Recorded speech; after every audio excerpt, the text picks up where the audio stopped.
La fête du maître d'école.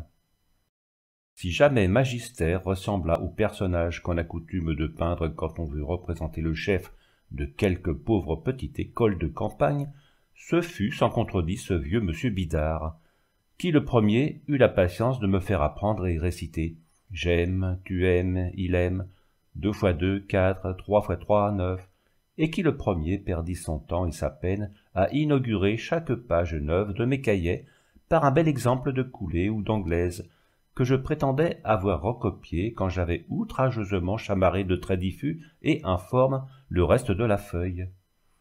Ce vieux monsieur Bidart, vous le voyez, j'en suis sûr, aussi bien que je puis le voir moi-même, 66 à 68 ans, assez grand, mais voûté et étroit d'épaules, maigre, les jambes fluettes et flageolantes, un nez long et large, des yeux caves, que par instants ferment de grises paupières à 1000 plis, des joues toutes sillonnées de rides, qui se réunissent en faisceaux au coin des lèvres et du nez, des mains sèches aux doigts noueux.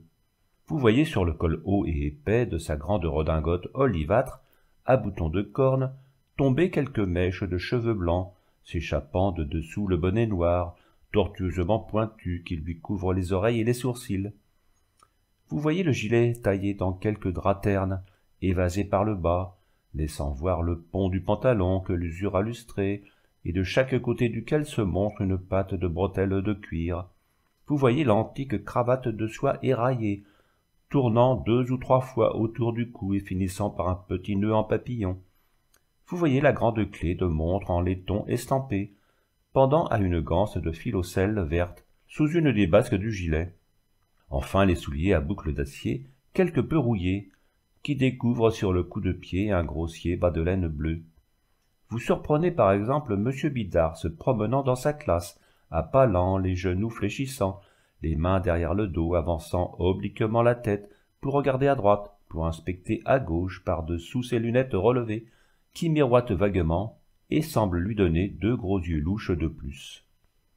Et comme vous voulez achever le tableau, compléter la ressemblance, vous armez monsieur Bidart de quelques martinets ou de quelques férules que ses mains paraissent toutes aises de palper, et vous donnez à ses traits austères cette froide et presque cruelle sévérité qui est devenue de tradition. Mais alors je vous arrête et vous dis « Fille de la tradition, vite ôtez ce martinet, vite enlevez cette férule et vite rendez au respectable visage de mon vieux maître à conjurer, à griffonner la douce, la bonne, la paterne expression qui lui appartient à si juste titre. » Peut-être aussi, toujours en vertu de la tradition, comptez-vous trouver dans ce pauvre instituteur de village quelqu'un de ces ridicules et pédantesques ignorants qu'un poète nous montre, fiers d'enseigner ce qu'ils ne savent pas. Eh bien, non encore.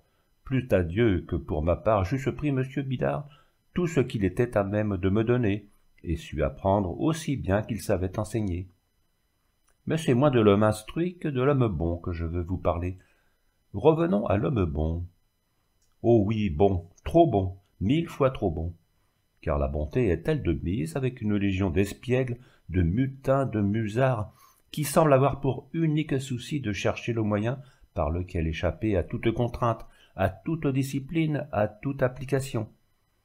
L'indulgence, la douceur, la faiblesse sont-elles bienvenues chez l'homme à qui est confiée la direction d'un essaim de gardement, dont le premier instinct est de savoir reconnaître ses bénignes dispositions pour n'abuser sans mesure? Non, sans doute. Tels nous étions, cependant, tous moins studieux, moins soumis, moins respectueux même les uns que les autres, nous, les 20 ou 30 élèves de monsieur Bidart, et pourtant nous le trouvions sans cesse doux, indulgent, clément. C'était son défaut à ce digne homme. On le lui disait parfois, il se le disait souvent, et il voulait toujours s'en corriger. Cela depuis qu'il était maître d'école, c'est-à-dire depuis près de 50 ans.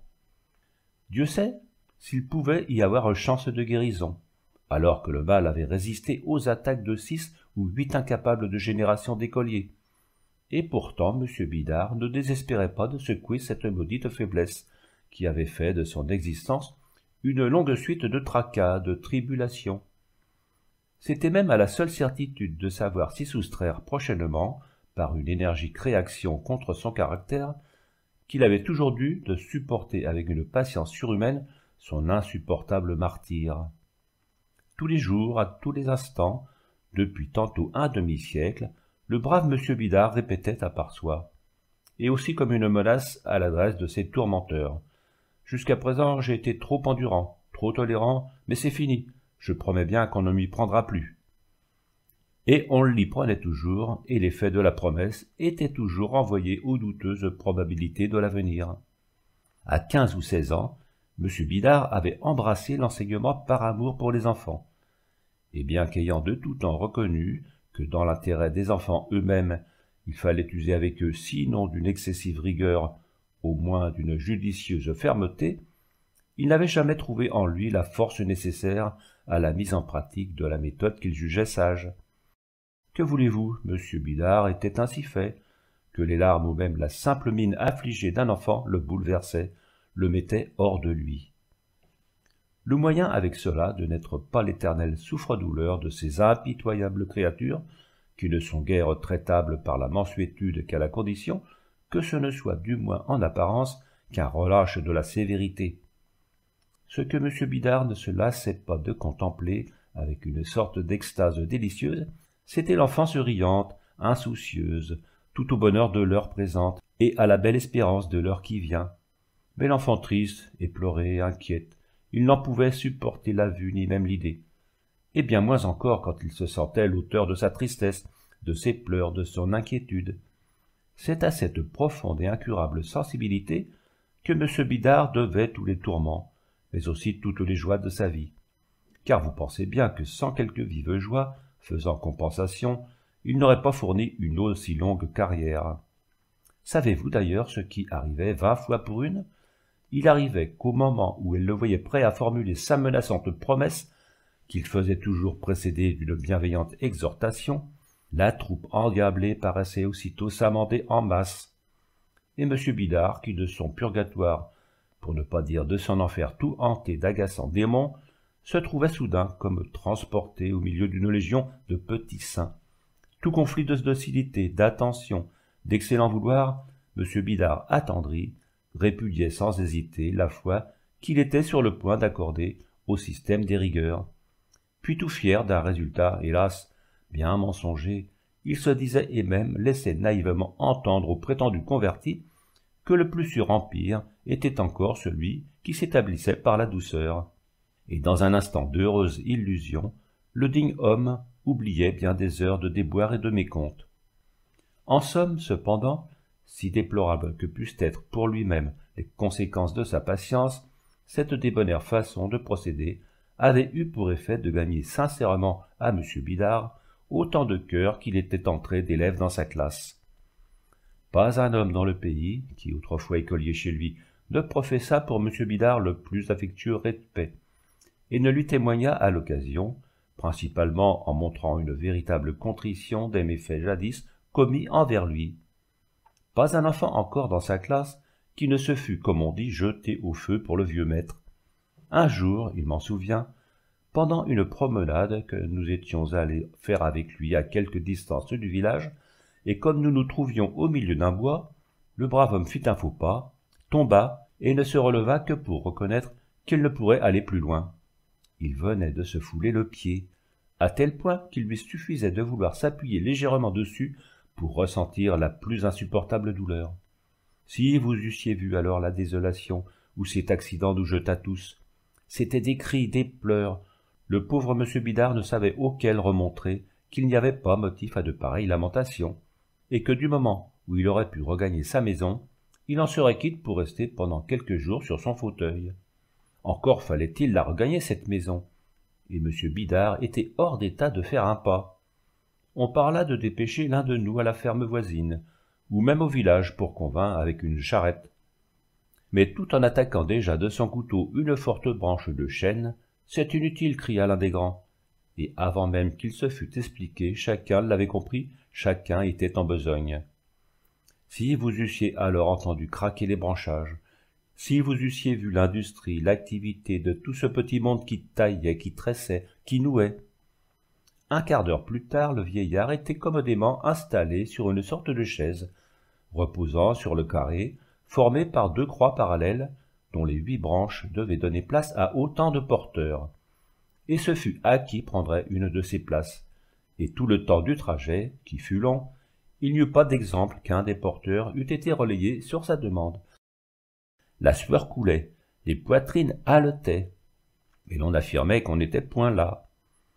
Il fallait de grandes instances pour déposséder l'un des occupants du poste d'honneur. Comme ils étaient heureux, fiers, ceux qu'exténuait le cher fardeau, et comme ils les enviaient ceux à qui leur âge ou leur faiblesse interdisait de figurer activement dans l'affectueux cortège. Comme ils tâchaient de se dédommager en se faisant les éclaireurs vigilants et attentifs de la marche, et en s'inquiétant à chaque instant de l'état du vieillard. Ajoutez que pendant les quelques jours où furent évidentes les souffrances de notre bon monsieur Bidart, qui ne cessa pas pour cela de faire sa classe, il n'y eut pas à reprocher à un seul d'entre nous la moindre négligence, la moindre insubordination. C'est vous dire si nous l'aimions sincèrement, vivement. Peut-être étions-nous souvent sur le point de nous oublier, mais à chaque mouvement que le brave homme essayait de faire, nous voyions sa face se contracter douloureusement, ou bien nous l'entendions pousser quelques soupirs plaintifs. Et il n'en fallait pas davantage pour nous rappeler impérieusement aux égards, aux attentions. Jusque-là qu'une fois monsieur Bidart, versant des larmes de joie, nous dit avec toute la simplicité de son tendre cœur: « Savez-vous ce que je disais au bon Dieu ce matin en faisant ma prière ?»« Non, monsieur Bidart, quoi donc ?»« Qu'il devrait permettre que je fusse toujours malade, puisque cela vous rend si sage et me vaut tant de preuves de votre amitié. » Mais apparemment le bon Dieu ne voulut pas entendre la requête du vieil instituteur.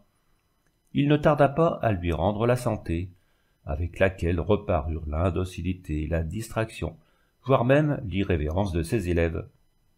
Et M. Bidart, qui ne savait nous infliger des punitions que pour les lever presque aussitôt, dès les premières marques de tristesse, M. Bidart se trouva de nouveau livré sans défense à nos incessantes tracasseries. Tous les ans, le jour de la Saint-Jean, qui était son patron, il était de tradition dans l'école de souhaiter la fête à M. Bidart, avec toute la solennité que des enfants de village peuvent donner à une manifestation de ce genre. Les choses, ce jour-là, se passaient depuis de longues années dans l'ordre suivant. Au retour du dîner, chaque élève, portant un bouquet de jardin ou des champs, se rendait sur la place de l'église, où était bâtie la maison d'école, et où l'on se réunissait pour entrer encore dans la classe. Après un compliment récité par le plus grand, le plus petit offrait à M. Bidart, qui attendait ordinairement dans sa chaire, une livre de café grillé et un demi-pain de sucre, qu'on avait acheté à frais communs, et dont le pauvre vieillard, habile ménager de ses jouissances, usait de telle sorte que la modeste provision n'était guère épuisée avant la fin du 12e mois.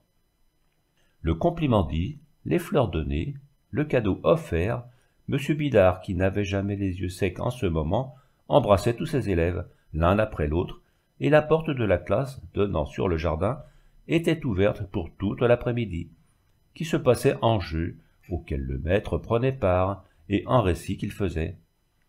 Jour fortuné aussi bien pour le maître que pour les élèves, et laissant ordinairement à ceux-ci comme à celui-là maint heureux souvenir qui en prolongeait la franche et cordiale joie.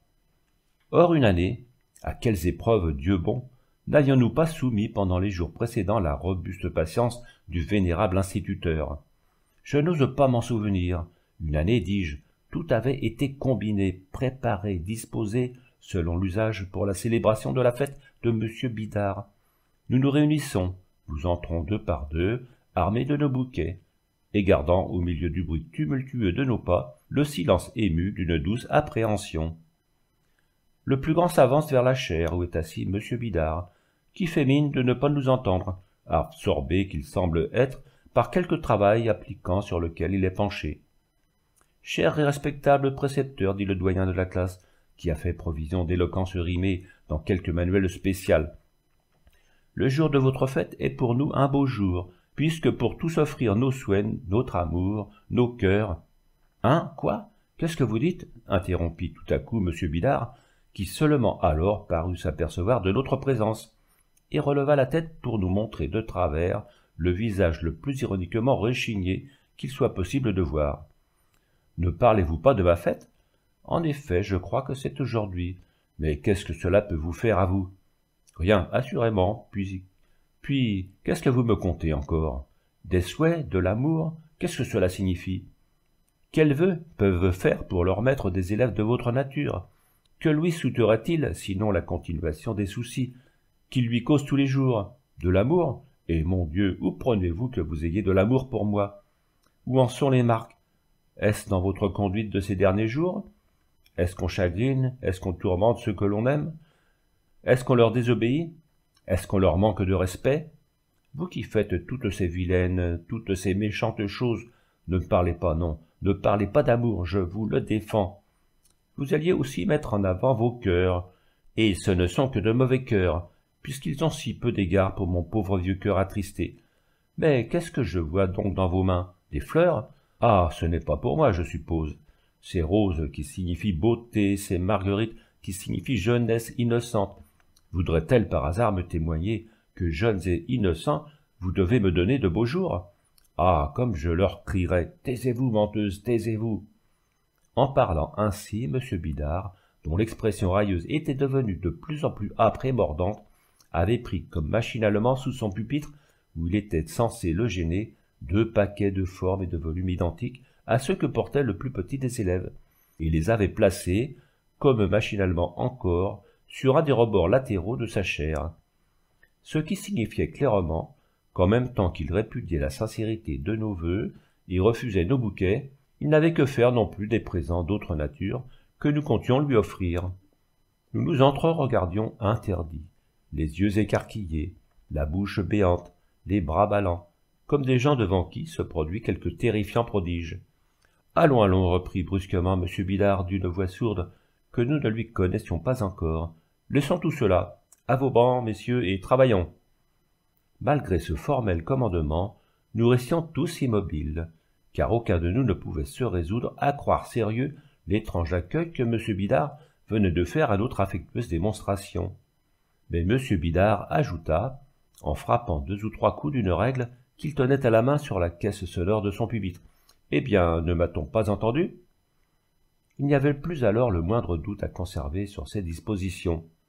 L'instant d'après, chaque élève était assis à sa place habituelle, et la classe commençait comme à l'ordinaire. Mais la blême consternation était sur tous les visages, mais toutes les poitrines étaient serrées par une froide angoisse. On eût dit de quelque réunion funèbre. Chacun avait à côté de soi ce bouquet sur lequel ses yeux tombaient navrés de regret. Chacun semblait subir éveillé un cruel cauchemar. Et au-dessus de toutes ces faces tristement ébahies, se montrait effrayante de pâleur la face en quelque sorte méconnaissable du vieillard, dont les muscles tendus, raidis par instants, étaient pris d'un frémissement. Ses regards, qui erraient lentement, avaient une lourde fixité. Il se redressait, mais comme par un pénible effort, beaucoup plus que de coutume. Sa main aussi tremblait, frémissait, car lorsque la règle qu'il tenait venait à toucher le pupitre, nous l'entendions tressauter. Sa voix était comme un de ces mornes grondements du vent qui soupirent pendant les froides nuits. Nous osions à peine le regarder, et nous prenions peur à l'entendre. Était-ce qu'il affecta ce jour-là une sévérité plus grande? Non. Il nous demandait tour à tour nos leçons, comme il l'eût fait un tout autre jour. Si nous nous trompions en récitant, il nous reprenait sans plus d'impatience, sans plus d'exigence qu'à l'ordinaire. À ceux qui s'étaient bien acquittés de leurs tâches, il témoignait doucement sa satisfaction. Il exhortait tranquillement les autres à plus d'application, et il ne punissait personne, personne d'ailleurs ne se mettant dans le cas d'être puni. Et pourtant, dans cette classe, où tout suivait le train coutumier des meilleurs jours, il semblait que l'air ne circulât pas pour la vie commune. On eût dit que maîtres et élèves fussent autant de froids automates, qui ne se mouvaient, ne s'exprimaient que par un simulacre d'existence réelle. On eût dit enfin que dans tous ces corps le cœur manqua. Tant de joie qu'on s'était promise n'avait pu être empêchée sans répandre la sombre stupeur là où l'on attendait la radieuse allégresse. Et la classe continuait, et le voile d'affliction jeté sur tous les fronts semblait se faire, d'instant en instant, plus épais, plus lourd, et l'atmosphère de la salle oppressait de plus en plus les poitrines. Chaque minute qui passait nous était comme un siècle d'anxiété. Les leçons achevées, le maître nous dit, mais alors d'une voix qui semblait s'étrangler dans sa gorge, dont elle sortait sèche comme un bruit de feuilles mortes qu'on remue. « Prenez vos cahiers, je vais dicter. » Et pendant que nous nous mettions en devoir de lui obéir, il tenait devant lui et parcourait des yeux un papier, sur lequel il avait évidemment rédigé le texte de la dictée que nous devions transcrire. Quand il nous vit prêts, « Écrivez, reprit-il, » et il commença de lire à haute voix ce qui était écrit sur le papier. « À haute voix, dis-je, c'est à voix très basse que je devrais dire, car nous ne l'entendions plus comme s'il eût chuchoté à l'oreille de quelqu'un. Il commença donc. Chaque jour on voit des gens qui... » Mais à peine eut-il prononcé ces quelques paroles. « Non, non, s'écria-t-il en levant les bras, en laissant échapper le papier qui, tournoyant, tomba au pied de la chaire. « Non, je ne peux plus, je ne peux plus. » Et pleurant, sanglotant, il posa son front sur ses deux mains, en répétant d'une voix que le hoquet des larmes entrecoupait. « Ces pauvres enfants, ces pauvres enfants !» En voyant, en entendant pleurer notre vieux maître, nous nous levâmes tous comme à un commandement suprême, et tous nous courûmes à lui. Alors, découvrant son visage mouillé, pour ouvrir ses bras aux premiers qui purent s'y jeter, « Pauvres petits, chers enfants, disait-il en les serrant contre lui, en les embrassant et en pleurant encore. Oh, j'ai été méchant, bien méchant. Il ne faut pas m'en vouloir, voyez-vous. Je croyais, je pensais, je m'étais dit, non tenez, je ne sais pas. Ah, si j'avais cru vous faire tant de peine. Oh, mais j'ai bien souffert aussi, allez. Oui, bien souffert. Que les méchants doivent souffrir. » Puis soudain, comme s'il eût voulu jeter à l'oubli ce récent souvenir, « Voyons, voyons, reprit-il avec le plus heureux entrain. Donnez-moi vos bouquets, dis ton compliment. Toi, je t'écoute. C'est un rêve, un vilain rêve que nous avons fait tous. Éveillons-nous gaiement. Allons, mes enfants, allons. Souhaitez la fête à votre vieux précepteur. Voyez, le voilà qui rit, qui est content. Criez, soyez contents comme lui. » Et il riait, et il tâchait de donner le ton le plus délibéré à sa chevrotante voix. L'instant d'après, il n'y avait plus que des visages radieux, et défense faite par le maître de rien dire, qui pût avoir trait au malencontreux incident qui l'avait retardé, la fête reprit et suivit son cours coutumier. Et tel ayant été le succès de la plus audacieuse entreprise qu'eût jamais tenté M. Bidart pour conquérir un peu de tranquillité, ai-je besoin de vous affirmer que l'idée ne lui vint pas de la renouveler. Dans le mouvement qui suivit l'interruption de la dictée, la feuille de papier échappée aux mains de M. Bidart avait été foulée aux pieds. Je la ramassai et voulus la remettre au vieil instituteur, qui me dit de la déchirer. J'ai la preuve que je n'en fis rien, car dernièrement, en feuilletant quelques-uns de mes premiers cahiers d'école, conservés par ma mère, j'ai retrouvé certaines feuilles détachées, sur laquelle j'ai lu ces mots tracés de la main de mon vieil instituteur. Chaque jour on voit des gens faire profession d'aimer, et qui sont convaincus que ce sentiment est en eux, parce qu'à de certaines heures ils en auront donné quelques témoignages bien actifs, bien évidents. Mais le reste du temps, ils ne feront rien paraître de leur attachement. Ces gens-là aiment-ils? Peut-être. Mais en tout cas, ils ne savent pas aimer. Savoir aimer, c'est n'oublier jamais qu'on aime. C'est le montrer, le prouver par tous ses actes, par toutes ses paroles, dans les circonstances les plus ordinaires comme dans les plus graves. Aimer sans savoir aimer, c'est souvent faire le malheur de ceux qu'on aime, car s'ils savent aimer, ils seront conduits à douter des sentiments qu'on prétend avoir pour eux. Et douter de ce qu'on aime est une des plus violentes épreuves du cœur. Vous donc qui aimez, et qui voulez éviter de causer le malheur de vos amis, rappelez-vous bien qu'aimer n'est rien, si l'on ne sait pas aimer.